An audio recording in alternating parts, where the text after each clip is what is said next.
Hello Year 10. This is our second lesson on environmental responsibility. In the previous lesson, we were looking at Christian beliefs about environmental sustainability, but now we're going to have a look at Hindu beliefs.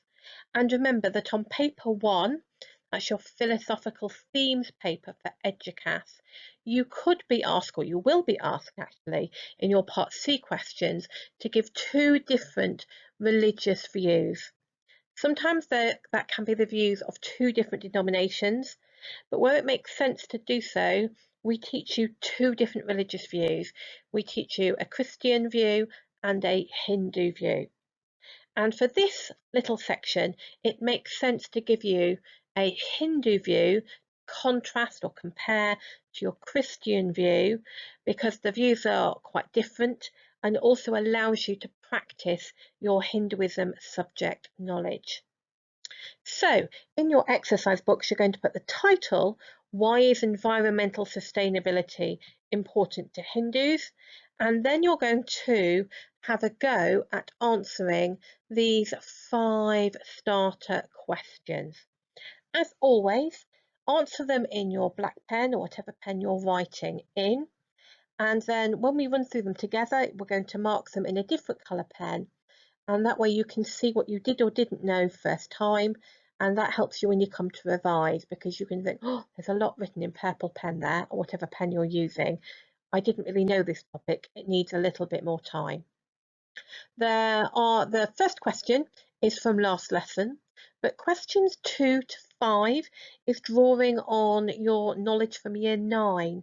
You might remember that in the ethics unit, which you do in the first term, we spent the second half of that unit looking at Hindu attitudes towards animals and why Hindus are vegetarian.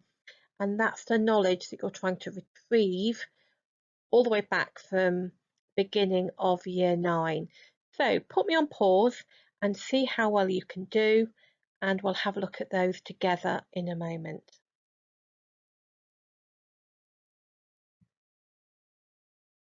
So now let's have a look at the answers together. So number 1, what does the term environmental sustainability mean? And remember, if this was a question, it would be worth 2 marks. So you want to kind of give 2 bits of information. And so I would say it's the idea of sharing resources or not taking more that you need, so that there is enough for the future and not just the people, but enough for the animal, the natural world as well. Number 2 is a key term that you used when you did your trolley dilemma assessment at the start of year 9. What Hindu key term can be translated as non-harm, and that is Ahimsa. And you might remember that we taught you that Ahimsa has quite a broad meaning, really. It doesn't just mean not hitting people, but also not having negative thoughts. For this unit, or harmful thoughts, for this unit, it's that idea of not harming the natural world. That's how we're understanding the concept of Ahimsa. Number 3. What is the Hindu key term for the belief that our present actions in this life have an impact in the next life? If you didn't get that one right, you're probably looking at the word now and thinking, yeah, I know what that means. And that's karma. It's a word that we use in everyday language, isn't it? That, you know, if someone, I don't know, trips over, we go, oh, that's karma, that. But it's that idea that in Hinduism, your future actions, or your future life is a better way of phrasing it, is determined by what you do now. Number 4, again, this is drawing on your Hinduism knowledge from year 9. What is the name of the Hindu deity who was known for his love of cows? And that's Krishna. And number 5, can you name one further Hindu deity who is an animal?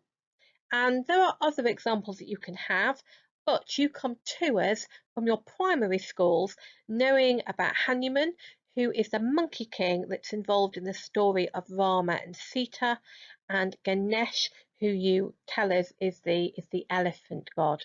We're going to have a look at those two a little bit later in the lesson.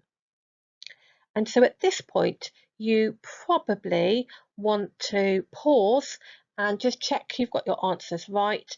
Add any little extra details or corrections in your different coloured pen. And remember, that's deliberate, so that when you look back at your exercise book, and remember at Lytchett we say your exercise book should be the best revision guide you can get. When you look back at your notes, you can see, hang on, there's a lot of purple pen for that quiz. I can't have been very good at that. Let's spend a bit more time revising that. So put me on pause, do your marking and your corrections. So we're now going to have a look at 3 key terms that we're going to use quite a lot, both in this lesson and when you have a go at answering some exam questions. And these are key terms that you could have a Part A question on your Hinduism beliefs and practices paper. Remember, you have 3 exam papers. The first one is your philosophical themes paper, which feels like an ethics paper really. Paper 2 is Christianity and paper 3 is Hinduism. And on all 3 papers, you have a Part A, B, C and D question. And Part A's ask you for definitions for key terms. And so these words could form the basis of Part A questions for Hindu beliefs and practices. So we're going to be using them over here for paper 1 so that you get used to them. And our first key term is Ahimsa. And as we've already said, that's the idea of non-harm. These definitions that I have got here are from the exam board. Some of them are a little bit over wordy. The next key term is Dharma. Now, there's some writing here about the caste system, which you did look at possibly very briefly in year 9, but if you can't remember, it's something we will come back to. But for now, we're going to learn that Dharma means your religious and moral duty. So basically, what you are expected to do because you are a Hindu. What's the right thing to do? And then finally, karma. We've already spoken about that word in this lesson, but that's the idea that actions and the consequences of those actions determine what happens in your next life. There's another key word in there that's important, which is Atman. And Atman can be translated as your soul, as an essence of God or Brahman. And Hindus believe that all living things have Atman, and that when those living things die, the Atman is released, and in most cases then goes into another physical body. And that physical body need not be a human body, it could be an animal body. So pop me on pause, and under your title for today and the quiz you've just done, you're going to write your key terms and your definitions. And I do suggest, my lovelies, that you reduce down your definitions for Dharma and Karma, because these are quite long.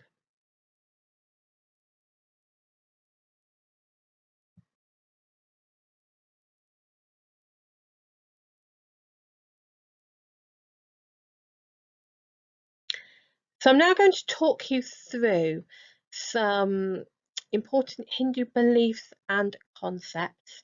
Most of them are going to be images like we do in class.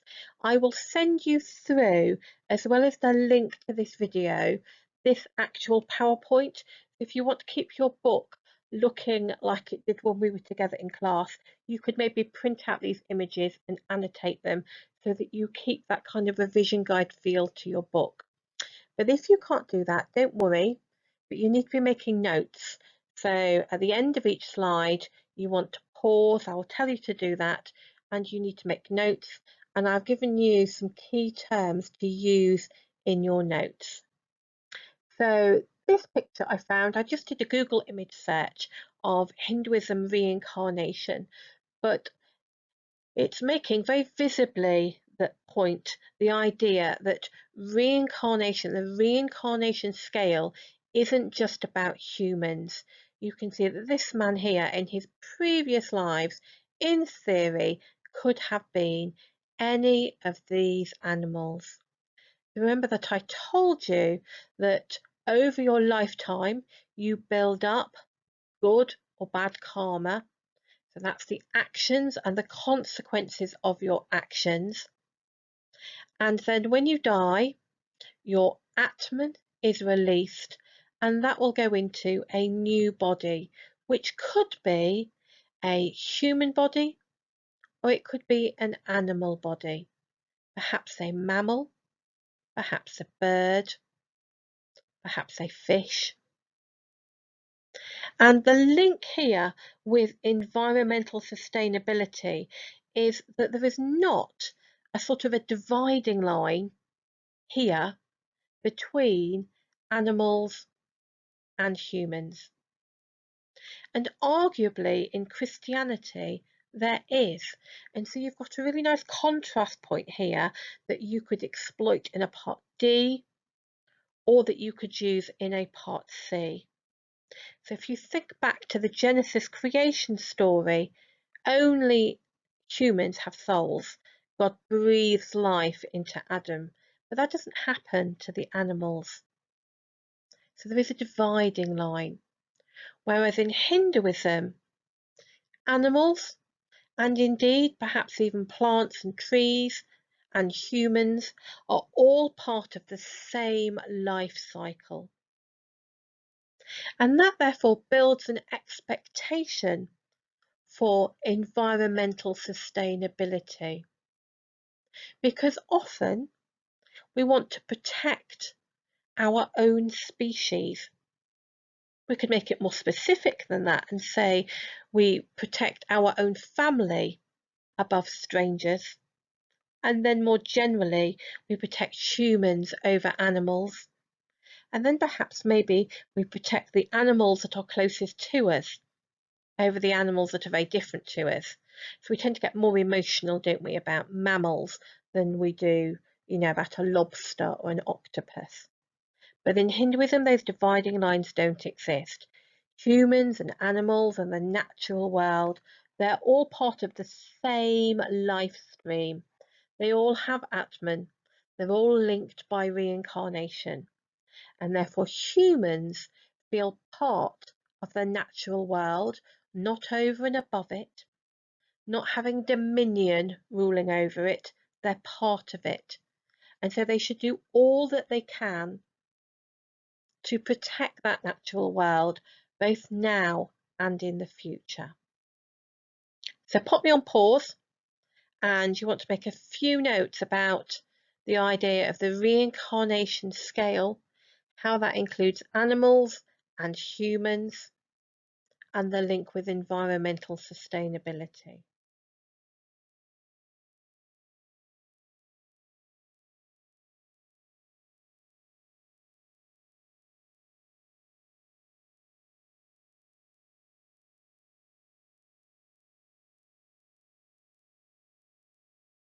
So next we're going to have a look at two Hindu deities, and linked with what we were saying on the previous slide and the idea that animals are part of the same life stream as humans. Also, animals can be seen as sacred. Animals have Atman, just like humans. And animals, in fact, are so sacred that Hindu deities or gods can take the form of animals.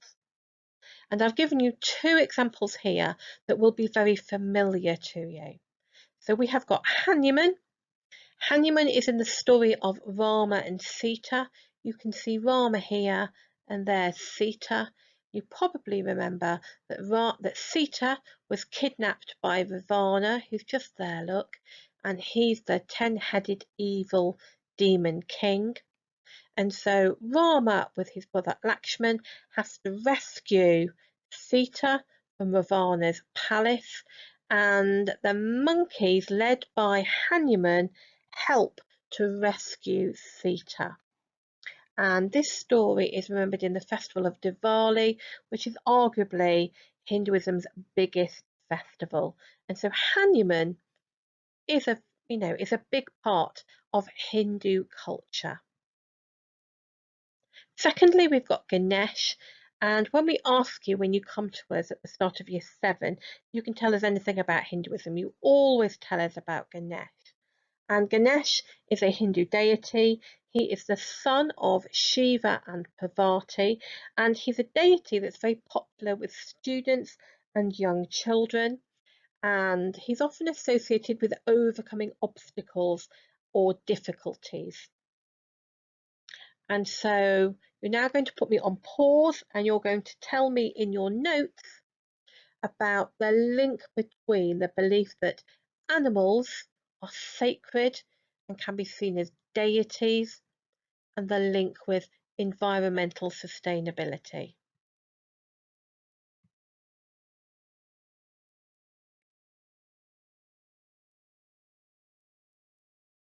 Next, we've got our key term that we looked at in our starter quiz, which is Ahimsa. And hopefully you remember that the key term Ahimsa means non-harm. And for Hindus, practicing Ahimsa is a duty or a dharma, something you are expected to do. And I said to you earlier in this lesson that when we're looking at Ahimsa, for this unit, we're thinking about not harming the wider natural world, practicing environmental sustainability. And in fact, if you are not acting in an environmentally sustainable manner, you're doing the opposite of Ahimsa, because you are harming the natural world. Maybe not right now, but you are causing harm in the future. And remember, environmental sustainability is about acting in a way that means that you're preserving resources and using them fairly so that people and animals have access to them, not just now, but in the future too. You might notice here in our little cartoon, if you're practicing Ahimsa, you're not going to stand on that box, so you're going to think and stop and change your action.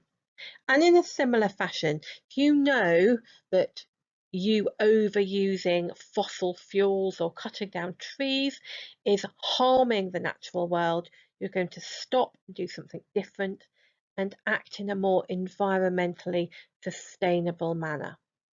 So pop me on pause again. It might be that you're cutting out your picture and you're adding your notes, or you might just be explaining to me the link between Ahimsa and environmental sustainability. Try and use the word dharma, which means duty, in that little piece of writing.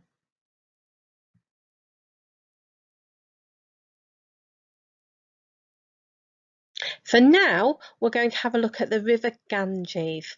And the River Ganges is an incredibly important, sacred, we've used that word a lot this lesson, haven't we? And it's a key term for the life and death unit, is a sacred river. And many Hindu rituals are performed in the River Ganges, whether that is your ashes being scattered, whether it's just bathing in the River Ganges because you believe it will wash away your sin. The River Ganges is incredibly important to Hindus, and so therefore sustaining that river is incredibly important. The River Ganges is not, I have to say, a particularly clean river, but there have been projects by the Indian government to try and either clean it or to just do the river less harm, because they recognised that that river has a special role to play in their religious and spiritual life because it is sacred. And the river Ganges is often associated with a goddess called Ganga or Mother Ganga. And there's this idea that the goddess is caring for the wildlife within that river. And so perhaps we as humans should do the same.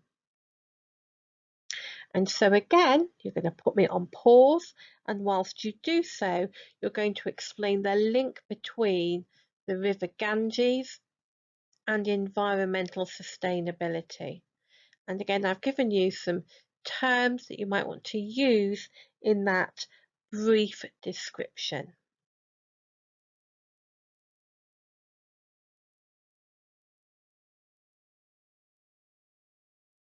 Now, in Christianity, in our Christianity lessons, we're quite used to using Bible passages, and it's something we have to build the ability to do for the Hinduism side of the course, particularly if you're going for a grade 7 to 9. In Hinduism, we have key stories that we teach you that you can use over and over again, making them relevant, of course. But we've got here two passages, and they're both from Hindu holy books that are associated with the Hindu god or deity Krishna, which we're going to have a look at in a moment. The first one is from a book called Bhagavata Purana. Now, I have to apologise because I say all my Hindu key terms with my Blackpool accent, so I'm apologising in advance. But if we take time to read this, you can see how it's calling for people respecting nature, practicing environmental sustainability. So this is an instruction from God. One should treat animals such as deer, camels, asses, monkeys, mice, snakes, birds and flies exactly like one's own son. How little difference there actually is between children and these innocent animals. And I thought this passage links beautifully with that idea we were discussing earlier in the lesson of how humans and animals are all part of the same life stream. There's not this dividing line. That idea of treating animals like your own children, it's a very clear link with environmental sustainability. Humans should not be hogging all the resources for themselves. They've got to make sure that there's enough for humans and animals both now and in the future. The next quote is from a story that you are going to be incredibly familiar with, and this is the story of the Bhagavad Gita, and this is the story of Krishna who comes to earth disguised as a charioteer, and he's talking to Arjuna, who's a Hindu prince, and he's trying to convince him to fight, but he gives him sort of an education in Hindu beliefs as part of that persuasion process. And so this is Krishna talking to that Hindu prince Arjuna. And the bit that's important to us is this very first section. In fact, I could have missed off this end bit here. So he says, "Oh Arjuna, know that that's I God, I Krishna, am the eternal seed of all beings. I, God, have created everything. I am the cause of all that you see in the world. And so therefore you should look after everything in the natural world because it has come from God." So very similar to the ideas that we were looking at in Genesis. So again, pop me on pause. If you've printed this out from the PowerPoint, you might want to stick these in. Remember, you don't have to learn quotes word for word. You want to be able to paraphrase, to say roughly what they mean. It's much more important that you explain the link with environmental sustainability than you remember every single word that's written here. So again, pop me on pause while you note down these key texts and how they link with environmental sustainability.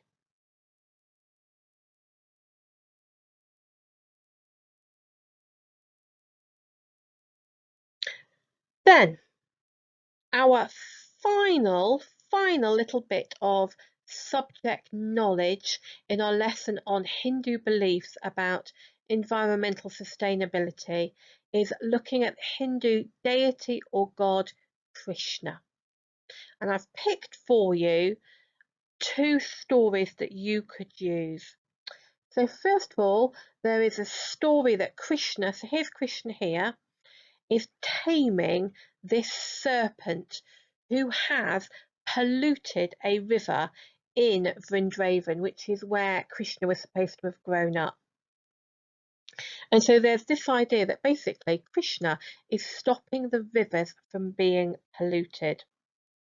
And as a way of showing adoration to Krishna, who is an avatar of Vishnu, part of the Trimurti, Hindus should want to be like him, to do the things that he does.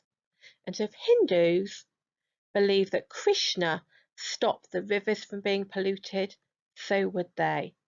And so you're practicing environmental sustainability.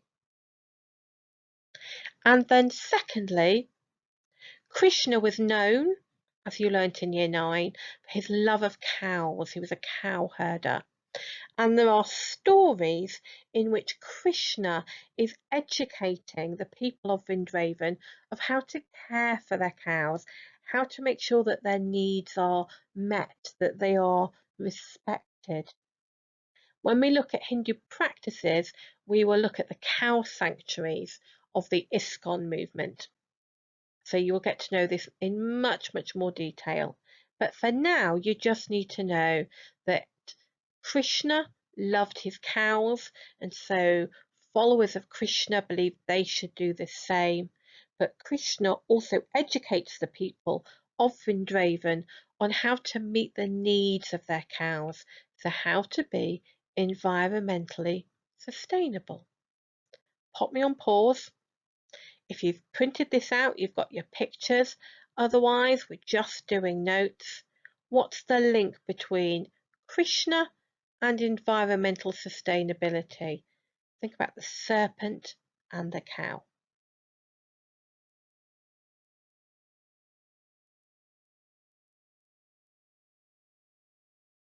So now we're going to have a go at doing a part C question. So last lesson you had to go to part B, where you were describing the reasons why environmental sustainability is important to Christians. And so the information of that answer is going to help you here. Now you're going to explain from 2 religions or religious traditions. You're going to do 2 religions. So you're going to do Christianity and Hinduism. So explain from 2 religions why environmental sustainability is important. And when I've been looking at your assessments that I'm marking at the moment, I have noticed some structure issues with part C's. And so I've given you, if you like, your opening view and your first example of backing up a statement. So remember, we suggest at Lytchett that you use the structure A, B, B, B. So in each paragraph, you give an answer, and then to show a depth of knowledge, you're going to give 3 bits of evidence to back that up. And then you're going to do the same again in your second paragraph. So your first paragraph is your Christian paragraph, your second paragraph is your Hinduism one. And so in your first paragraph, and you can use my exact wording and add on if you wish, I'm saying for Christians, environmental sustainability is important because this is putting the concept of stewardship into action. Can you notice how I have echoed the wording of the question in my answer? So the examiner is under no illusion that I'm not answering the question. And then I'm going to back up that original view and giving the evidence. So I have then said stewardship is an important belief for Christians because it comes from a direct instruction given to Adam and Eve in the book of Genesis. And so now you're going to give me 2 more reasons why environmental sustainability is important, linking to the idea of stewardship. And that will be your first paragraph. Then in your second paragraph, again, look how I have echoed the wording from the question in my answer. So for Hindus, environmental sustainability is important because the belief that nature is sacred is a key belief, or I should have said is a key one. That's my answer. And now I'm going to try and back that up 3 times. So I've shown you my first example that I've modelled to you. The idea that nature is sacred is demonstrated in the belief that some Hindu deities are animals, for example Ganesh and Hanuman, and therefore animals deserve to be given their fair share of resources. I've linked back with environmental sustainability. And so now you're going to add another 2 reasons, another 2 back it ups for the statement that for Hindus, environmental sustainability is important because nature is sacred. And you might want to look back at your notes from this lesson because you have got some Hindu stories and key terms and quotes and beliefs that you can pack in there. And a reminder of some of the key terms that Eduqas love to see when you're building your evidence in these paragraphs. So things like furthermore, in addition, in contrast. When you've answered this, my lovelies, if you're typing it up, can you email it me? I want to do a feedback lesson next lesson from your assessments, but also from the last 2 lessons where you've done some exam questions. Or take a photo of your book with it written in and email it to me, just so I can keep an eye, check that you're understanding and make sure that I give you some feedback quite quickly. Even though we're not in the class together, I can still see your work and give you that feedback. You might want to now pop me on pause again so that you can have a go at this exam question. If you keep me on pause, if you need to slide the video back to check something previously, that's easy to do. Don't forget, when you finish the question, email it to me. Thank you.